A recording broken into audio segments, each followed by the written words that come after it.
vision that you've given us today, dear God, to come into your house of worship, dear God. Father, we thank you for the praise on today, dear God. We thank you for the worship on today, dear God. Father, we just thank you for the prayers that have already gone up, dear God. In Jesus' name, we pray. Amen. Amen. So I want to give honor to our pastor, apostle, for this opportunity. Just thank God for them, for what they have done, for the vision that they have provided for the ministry. And just thank God for the leadership, dear God, that they have over this body, dear God. I want to honor my wife who's sitting here, our facilitator today. Thank God for her. To help me to be able to get up here today. And I just ask God to help me today to come into my heart and my mind and allow the words of my mouth and the meditation of my heart to be acceptable. In Jesus' name, amen. So as many of you know who've been here since the beginning of the year, this is called the Year of Prosperity. Amen. That's what we have termed this year. We had a year of kingdom, and this year is our year of prosperity. And so, in preparing for today, I just asked God, what should I talk about today? And He led me to a book, Prayers That Avail Much for Business. And there's a section there on prosperity. That's what I'll start with right here.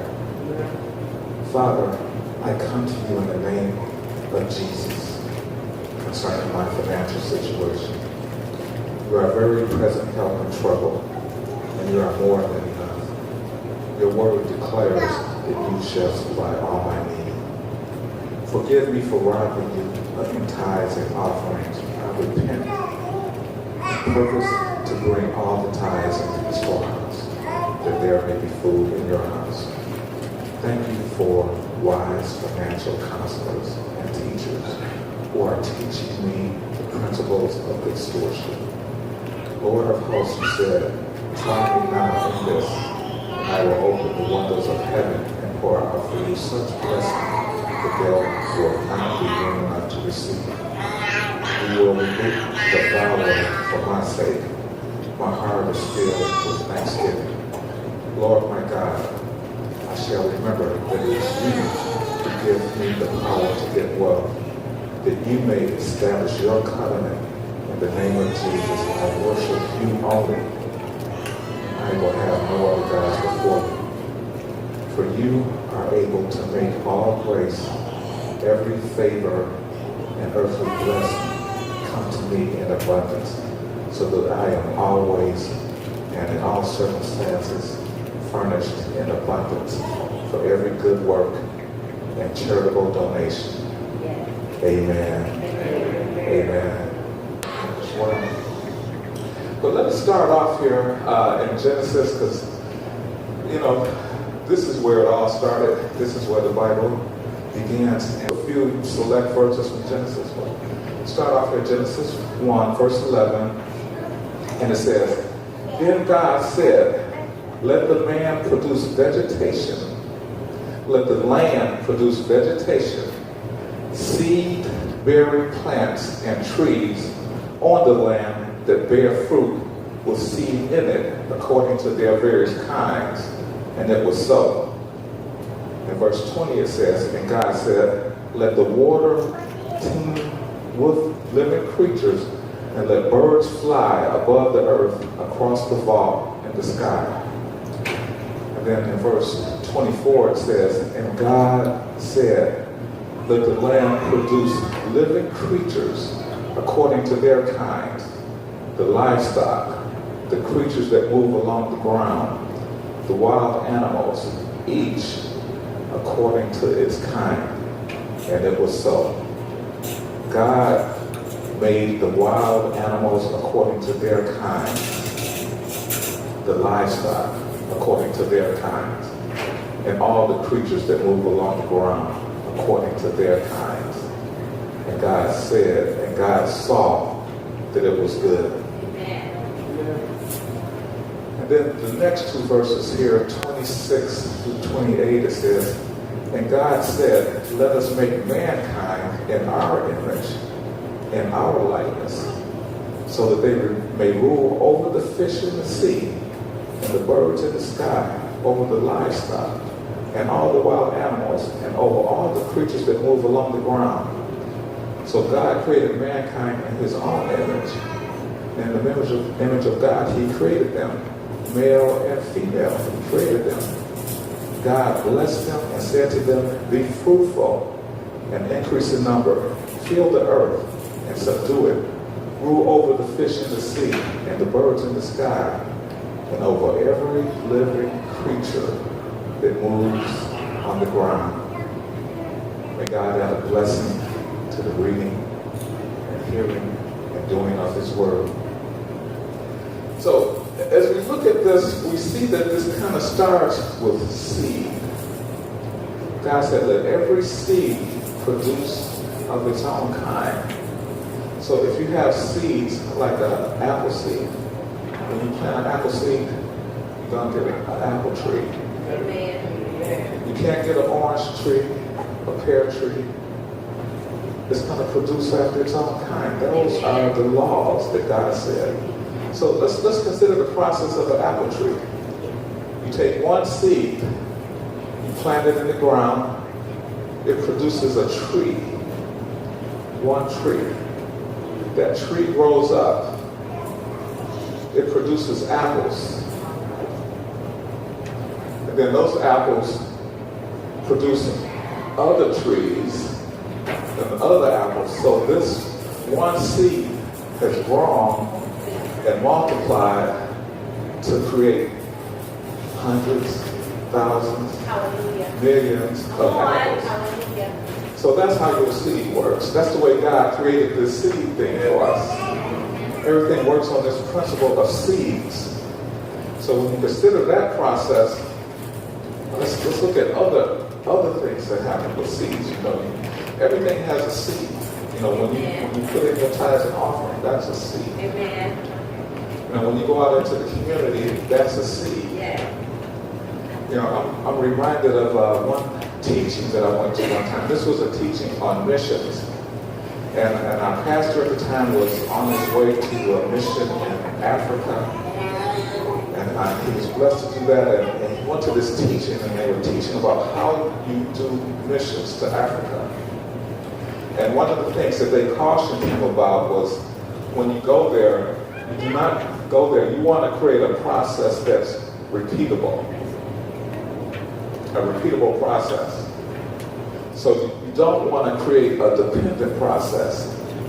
So you go over there and you supply all their needs. You give them money. They establish a church. And what you end up with is a church that's dependent upon you to send money over all the time. That's not repeatable.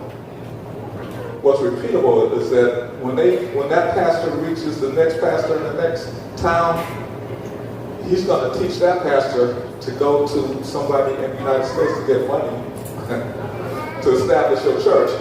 That's the way he learned how to do it, and he's going to say, that's how you do it. But that's not the godly way. God said, teach them something that's repeatable. So you go there, and you're teaching them how to establish a church, how to teach, how to pray, all the principles in the Bible, but you're not just going over there to give them money. Not that you don't make donations, but you make it clear that what a donation is and what the process is. And so the process is to plant a seed. So what you're going over there to do is to plant a seed. So when you plant a seed or a church, you want that to be repeatable. You want a process that's repeatable. And your seeds are repeatable, and they go to come to be millions of things. They can grow higher and higher. If you just think about one seed, just think about Steve Jobs. He created a thing in his garage or in his little thing. They created something, they called it a Mac. Okay? And so it ended up being a small computer. And he had something very unique about it because he created a graphical interface. He's one of the people that worked with that to create a graphical interface. So a lot of y'all, well, not a lot of y'all, some of y'all, somebody in here does not remember when the computers only had text on the screens. Everybody, a lot of people remember that. I remember computers, they didn't have little pictures. And then and so somebody created Windows. And so once he created that window, Bill Gates, he was able to repeat that process and build this Windows operating system and put it on a whole bunch of different machines. So it multiplied by millions and millions. And right now, Bill Gates is one of the richest men in the world because of his idea. And see, so when God created the animals and so forth, he gave them different things. He gave them strength. Some of them are fast, some of them can swim, some of them can fly. They all have different characteristics, different abilities. But what did he give us? We can't, well, we can swim, but, we can't survive on our swimming. We can't fly, we can't survive on our flying. We can get in a vehicle. We can run, but we can't survive on our running unless we're getting paid to do that. But he gave us something else altogether different, and that is a mind. And when he told us to have dominion over the earth, he was talking about using your mind to have dominion over the earth.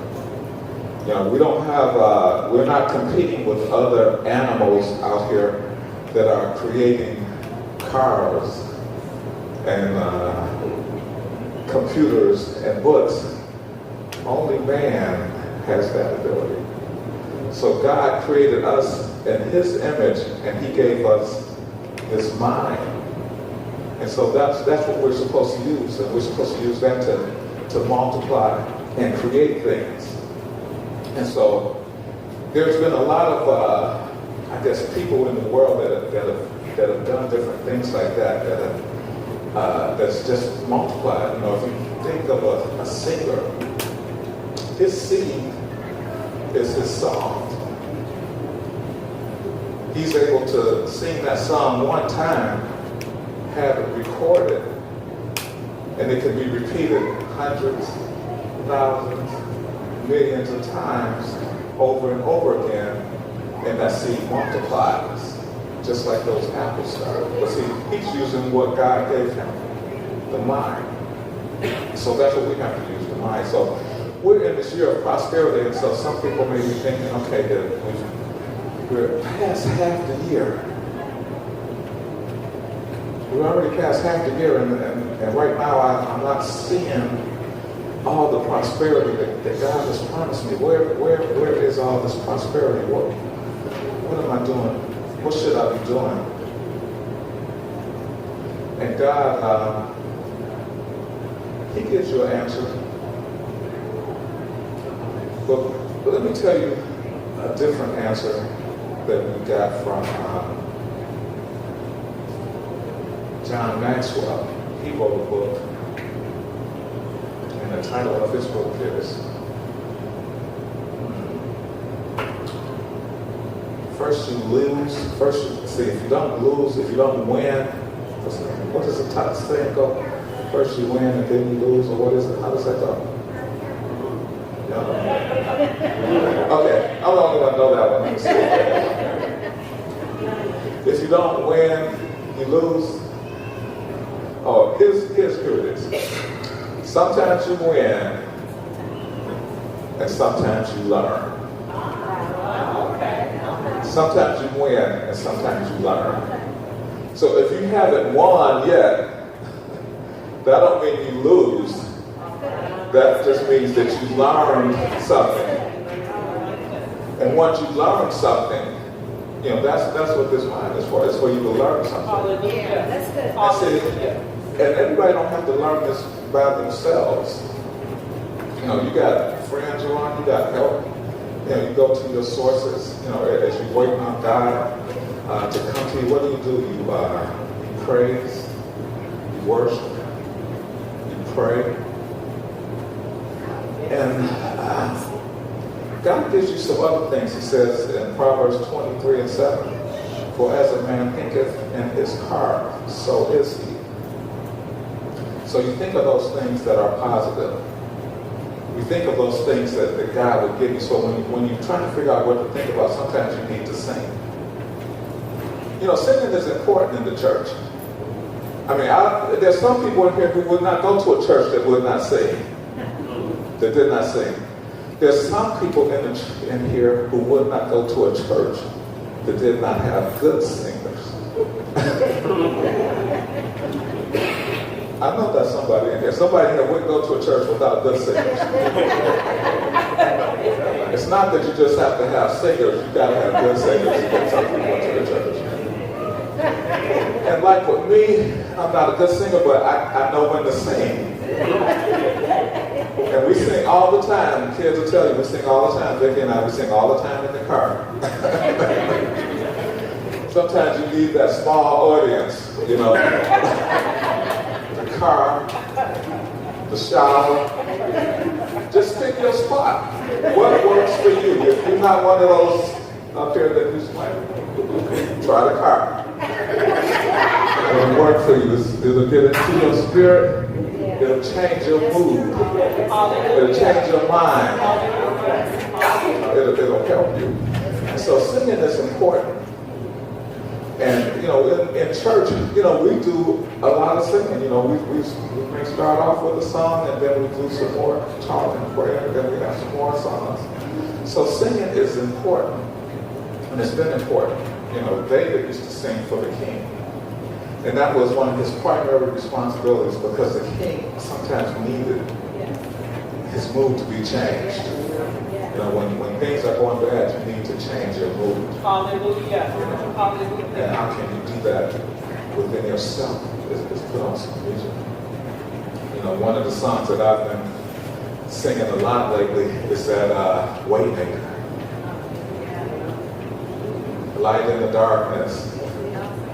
My God, that is who you are. He's the Waymaker.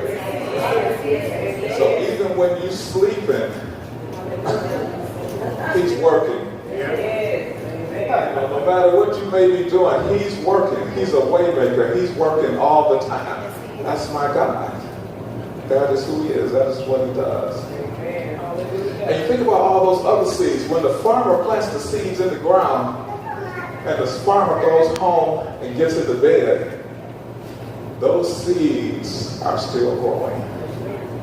They're still being germinated. It's not just wait until the farmer gets up in the morning and then they're going to start. You go to bed at night and wake up in the morning and you got sprouts. And everything, you remember, I know some of y'all, some of the real plants and foods and stuff that we used to eat had seeds in there, y'all. Everybody in here probably remembers watermelons with seeds. And where did they get these other watermelons from? How did they get rid of the seeds? They didn't plant those non-seeds into the ground, and you got watermelons with no seeds now. I don't think you can plant a rind in the ground and grow a watermelon unless it's already a seed. And so you may have some things like a potato. If you just put a potato, you just leave it out there, it's going to grow roots. You just leave it sitting in the ground, it's going to grow roots. It's going to grow on its own. But a watermelon, it's not going to do that. You plant your watermelons all you want to. If you go buy those watermelons with no seeds and create your garden, I don't know what's going to happen with that garden. But that's out of God. God created seeds, and He created seeds to be planted, and He expects those plants to grow and those plants to multiply. And that one seed can become a million, hundreds of thousands. And so those are the seeds, and then you got all these seeds in your mind. You got all these plants, and some of them you just have to nurture a little bit. If you're working on a project, you've got an idea, you got a prayer. And sometimes there's just different kinds of prayers that you can go through, and I'm going to give you one right here. And this one is in 2 Chronicles 4 and 10. And now this is sort of in the middle. If you read, should I say 1 Chronicles 4 and 10? If you read 1 Chronicles 4, if you just read 1 Chronicles, there's a whole bunch of begats in there. This is talking about the genealogy, even before David, all the way up to Jesus. All this genealogy, and they're just talking about who begot who and who begot who. And all this is like, it's pretty boring reading. It's nothing that's really happening in there that you can, it's not a story to be told other than who is who, and where they came from. But then in the midst of all of those begots, there was this one person that stood out, and his name was Jabez. And it says, now Jabez was more honorable than his brothers. His mother had named him Jabez, saying, because I bore him in pain. And so that was a sign right there. He was born in pain. Sometimes with these covenants with God, they come with some pain. If you think about even back in the day with Abraham, when God called and he said everybody had to be circumcised, that was not an unpainful event. There was some blood in that circumcision, and there was some pain, and so now today God is calling us to be circumcised in our hearts. And there's some things in there that we may have to come out to serve God the way we should serve Him. You may have to be circumcised to have that removed. But the prayer of Jabez says, and Jabez called out to God of Israel, if only you would bless me and enlarge my territory. May your hand be with me and keep me from harm, so that I will be free from pain. And at the end it says, and God granted the request of Jabez. Yeah. So in the midst of all this other writings that has nothing to do with anything related to Jabez other than who his parents were and his grandparents and his great-grandparents and so forth, and all the ones that came after him, in the midst of all that, this prayer was stuck in there. And so this prayer is important because it pointed out that Jabez was more honorable than his brothers. So that it's like God is calling us to another level. Like Fern was talking about earlier, Pastor Fern was telling us earlier, God is calling us higher. Yeah. He's calling us to another level. He's calling us to do some more stuff. He's not calling us to sit down and relax. He's calling us to do more. He's calling us to pray more. And he said, and God granted his request. He said, he prayed, enlarge my territory. What is this territory? What is territory? I mean, okay, when the United States, when the people from Britain came over here, all these different places were called territories before they became states. An unincorporated part of the United States was just a territory.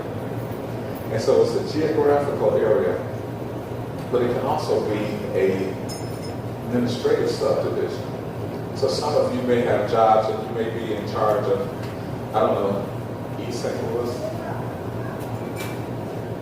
North City. And if God enlarges your territory, he may give you all of the metropolitan area. That could be your territory.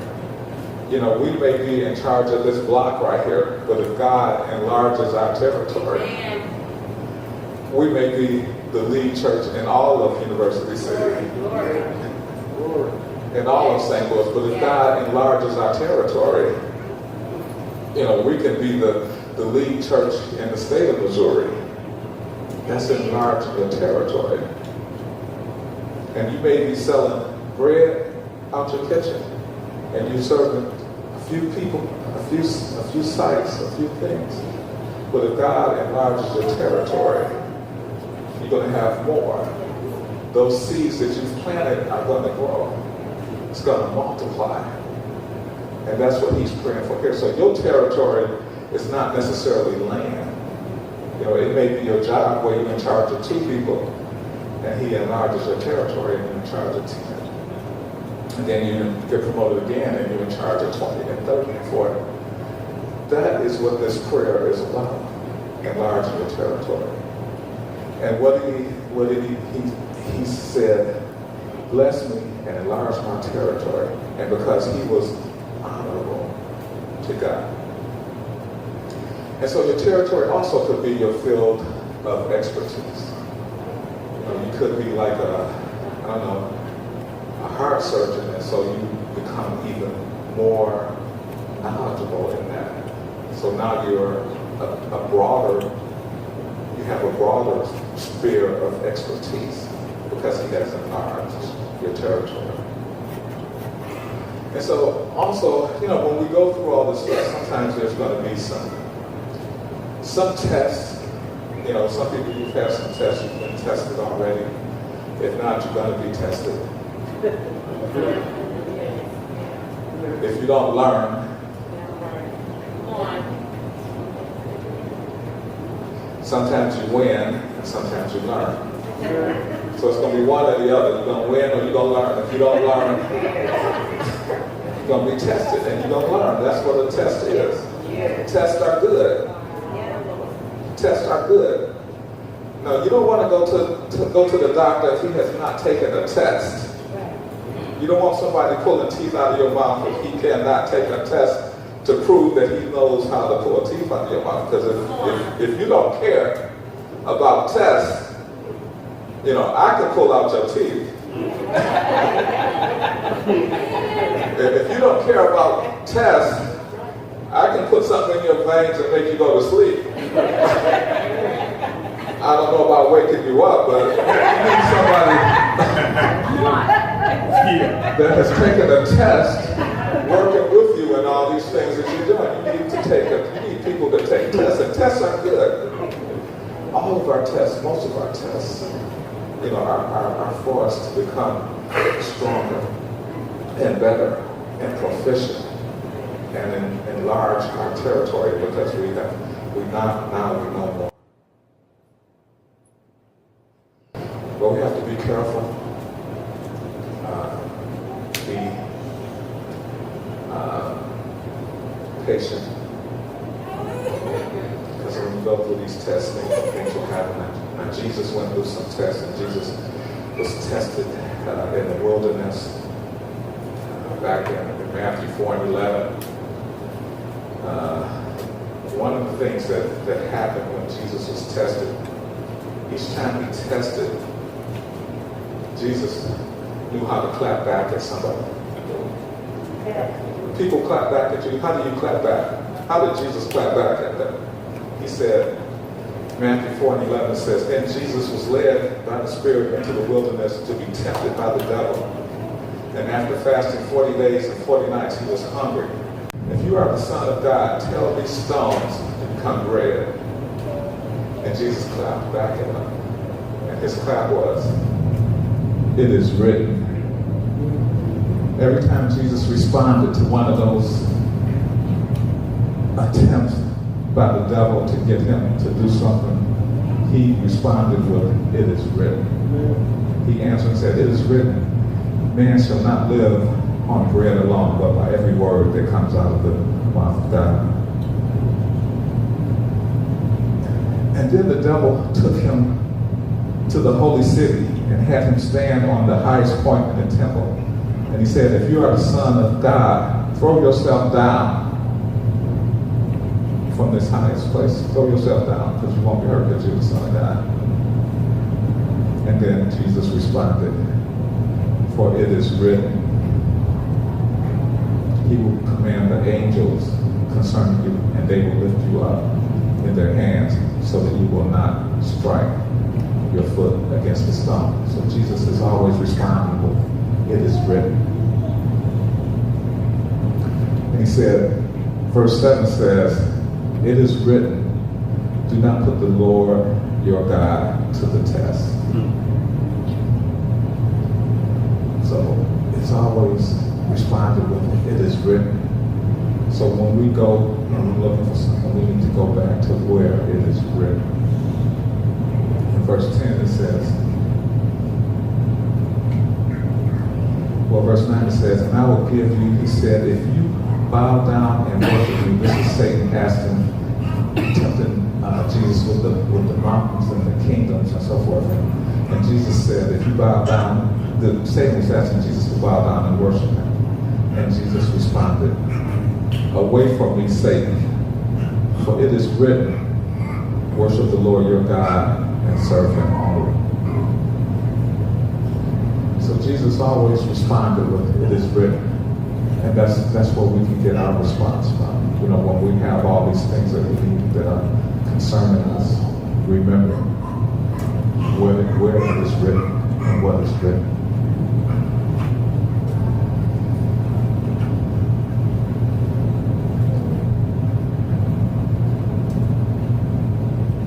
So we need to take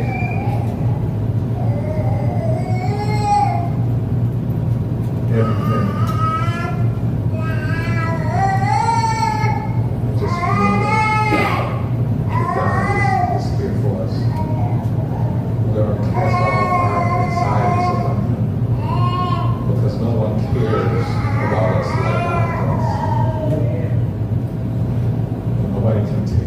The birds and everything, they don't have anything, they can't help us, but we have God because God is our way maker. He's our promise keeper. He's the light in the darkness. He is God. That is who we are. And what are some of the other things that you do when you don't know what to do? You know, and you're trying to become a millionaire. I'm just saying that. But what, you know, even well, let me read this scripture right here. When you're on that program, Who Wants to Be a Millionaire, one of the options they give you is to call a friend. Yeah. You need to call a friend. In Ecclesiastes 9:12 it says, two are better than one because they have good return for their labor. So call a friend. If either of them falls down, one can help the other up. But pity one who falls and has no one to help them up. Also, if two lie down together, they will keep warm. But how will one keep warm alone? Though one may be overpowered, two can defend themselves. One cord of 3 strands is not quickly broken. And so we've got the 3 strands. Sometimes in a marriage we have the 3 strands. It's the husband, the wife, and then there's that other strand, that heavenly strand. And those 3 can hold us together, can strengthen us. And so God didn't expect you to go through all this on your own. You can always call a friend. If you don't have a friend outside the church that you can call, you can always call a pastor. I don't think she'll matter. She ain't told none of y'all don't call me no more, right? But our pastor is here to help. And you can call her. She will talk to you. She will let you know who the way maker is. She will give you wise counsel. And so, just take it one day at a time. Relax. For it is written. Amen. So let us close with the same prayer we started with. Father, I come to you in the name of Jesus concerning my financial situation. You are a very present help in trouble. You are more than enough. Your word declares that you will supply all my needs according to your riches and glory by Jesus Christ. Forgive me for robbing you in tithes and offerings. I repent and purpose to bring all my tithes into the storehouse, that there may be food in your house. Thank you for wise financial counselors and teachers who are teaching me principles Lord of hosts, you said, try me in this, and I will open the windows of heaven and pour out for you such blessing that there will not be room enough to receive it. You will rebuke the devourer for my sake. My heart is filled with thanksgiving. Lord my God, I shall remember that it is you who give me power to get wealth, that you may establish your covenant in the name of Jesus. I worship you only, and I will have no other gods before you. You are able to make all grace, every favor, and earthly blessing come to me in abundance, so that I am always and in all circumstances furnished in abundance for every good work and charitable donation. Amen.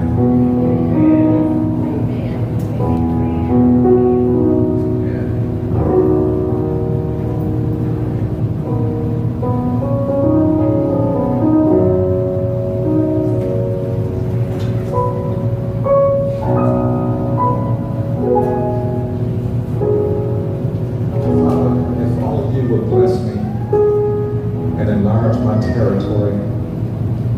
May your hand be with me